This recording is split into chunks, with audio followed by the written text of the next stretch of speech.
ह्या वर्षी इंद्रदेवाच्या हजेरीत झाला तुकाराम महाराजांचा प्रस्थान सोहळा आणि माझ्यासाठी तर हा दिवस एक शौर्य गाथा होती, कारण दरवर्षीप्रमाणे मंदिराभोवती बॅरिगेट होते आणि घाटावर जायला पण मेन रस्ता बंद, कारण नदीला पाणी सोडलेलं. म्हणून मंदिराजवळचा परिसर फिरत असताना एका पडक्या घरापाशी हे वारकरी दिसले. त्यांचे व्हिडिओ घेताना हा शौर्य भेटला. काय असते पालखी पालखी असते कुठं?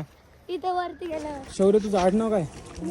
शौर्य अशा छोट्या गल्लीतून तुकोबांच्या वाड्यापाशी घेऊन आला. इथे त्यांच्या बायको सोबत राहायचे ते घर पाहिलं. नंतर त्याने दाखवला हा इनामदार वाडा. आज प्रस्थान झाल्यावर पालखी इथे येते. मग शौर्याला बाय केलं तेव्हा ही गोड गाथा दिसली. तिची ही गिरकी शूट करून लगेच पळालो आणि एका दिंडीमध्ये सामील होऊन एक वारकरी झालो. समोर प्रवेशद्वार दिसत होतं. वारकरी तुकाराम तुकाराम नाम घेत उड्या मारत. कळशीतलं पाणी अंगावर येतंय तरी ही माऊली उड्या मारतीये. हे पाहून भारी वाटलं. तेव्हा आपले मुख्यमंत्री फडणवीस साहेब मंदिरात गेले आणि मग दिंड्या मंदिरात सोडल्या. मी लगेच टेरेसवर गेलो. तो टाळांचा गजर कानावर पडत होता. डोळ्यासमोर हे दृश्य होतं आणि माझं मन भरून आलेलं.